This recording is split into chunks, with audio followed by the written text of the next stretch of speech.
ನಮ್ಮ ಮನೆಗೆ ಬಂದಿರುವ ಕೋಗಿಲೆ. ಅದು ಕೂತ್ಕೊಂಡು ಅದಕ್ಕೆ ಮೈಸೂರು ಪಾಕು ಅನ್ನ ಎಲ್ಲ ಇದೆ. ಅದನ್ನು ಖುಷಿಯಾಗಿ ಕೂತ್ಕೊಂಡು ತಿಂತಾ ಇದೆ.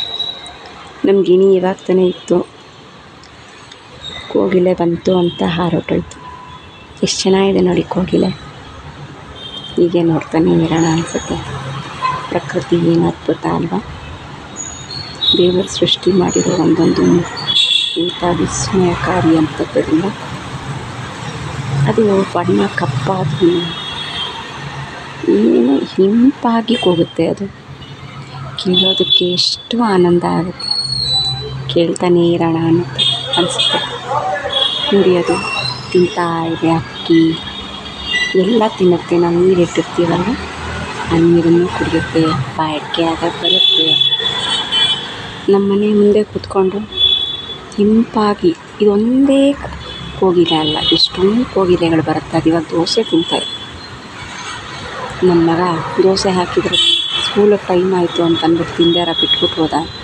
ನಮ್ಮ ಮನೇಲಿ ಏನು ಪದ್ಧತಿ ಅಂದರೆ ಯಾವ ತಿನ್ನೋ ಪದಾರ್ಥನೂ ಬಿಸಾಕೋದಿಲ್ಲ, ಅಂದರೆ ಕಸಕ್ಕೆ ಹಾಕೋದು, ವೇಸ್ಟ್ ಮಾಡೋದು.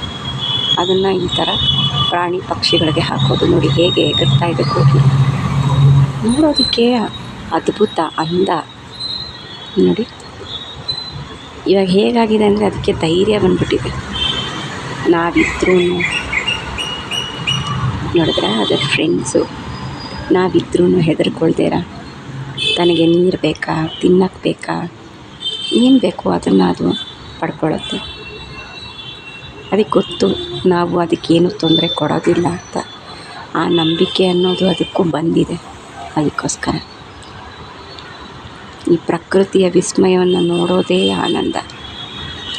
ಈ ಸೃಷ್ಟಿಕರ್ತನ ಕೈ ಚಳಕವನ್ನು ಅನುಭವಿಸೋದೇ ಆನಂದ. ಇವ್ರ ಸ್ನೇಹಿತರೆಲ್ಲ ಕರೀತಾ ಇದ್ದಾರೆ. ಈ ಪಕ್ಷಿಗಳಿಗೆ ನಾನು ನೋಡಿರೋ ಇದರಲ್ಲಿ ಅನುಭವದಲ್ಲಿ, ಪಕ್ಷಿಗಳಿಗೆ ಒಂದು ಕಡೆ ತಿನ್ನೋ ಕಡೆ ಗಮನ ಆದರೆ ಇನ್ನೊಂದು ಕಡೆ ಫ್ರೆಂಡ್ಸ್ಗಳ ಗಮನ, ಇನ್ನೊಂದು ಕಡೆ ಯಾರು ನನ್ನನ್ನು ಅಟ್ಯಾಕ್ ಮಾಡಿಬಿಡ್ತಾರೆ ಅನ್ನೋ ಗಮನ. ನೆಮ್ಮದಿಯಾಗಿ ಕೂತ್ಕೊಂಡು ನಮ್ಮ ಥರ ತಟ್ಟೆ ತುಂಬ ಹಾಕ್ಕೊಂಡು ಈ ಮನುಷ್ಯರು ತಿಂತಾರಲ್ಲ, ನಾವೆಲ್ಲ ಹಾಗೆ ಅಲ್ಲ. ತಟ್ಟೆಗೆ ಹಾಕ್ಕೊಂಡ್ರೆ ನೆಮ್ಮದಿಯಾಗಿ ಕೂತ್ಕೊಂಡು ತಿಂತೀವಿ. ಅದನ್ನು ಎಷ್ಟೋ ಜನ ಟಿ ವಿ ಮೊಬೈಲು ನೋಡ್ಕೊಂಡು ಡಿಸ್ಟ್ರ್ಯಾಕ್ಟ್ ಮಾಡ್ಕೊಂಡು ತಿಂತಾರೆ. ಇದರಿಂದ ನಾವು ಕಲಿಯೋ ಪಾಠ ಏನು ಅಂದರೆ, ನಮ್ಮ ಮುಂದೆ ಇರೋವಂಥ ಊಟ ಆಹಾರವನ್ನು ನಾವು ಮನುಷ್ಯರಾಗಿರೋರು ನಮಗೆ ಮಾತ್ರ ಅದು ಪುಣ್ಯ ನಾವು ಕೇಳ್ಕೊಂಬಂದಿರೋದು. ಕಣ್ತುಂಬ ನೋಡಿ ರುಚಿನ ಅದನ್ನು ಅನುಭವಿಸಿ ತಿನ್ನುವಂಥ ಪುಣ್ಯ. ನೋಡಿ ಮರದ ಮೇಲೆ ಹೋಗಿ ಕೂತ್ಕೊಟ್ಟು ಹಾಗೆ ಕರ್ಕೊಂಡು ಹೋಗ್ತಾ ಇದೆ. ಅದು ಎಲ್ಲಿ ಕಾಣುತ್ತಾ ಅಲ್ಲಿ ಕೂತ್ಕೊಂಡಿದ್ದೀನಿ. ಹಾಗೆ ತಿಂದಿದ್ದಾಯಿತು, ಫ್ರೆಂಡ್ಸ್ ಎಲ್ಲ ಕರೀತಾ ಇದ್ದಾರೆ. ಅದಕ್ಕೆ ಎಗರ್ಕೊಂಡು ಹೋಗ್ತಾ ಇದೆ.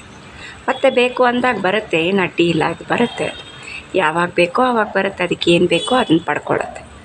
ಹೀಗೆ ನೋಡ್ತಾ ಇರಿ. ನಮ್ಮ ಚಾನಲ್ನ ಸಬ್ಸ್ಕ್ರೈಬ್ ಮಾಡಿ, ಫಾಲೋ ಮಾಡಿ.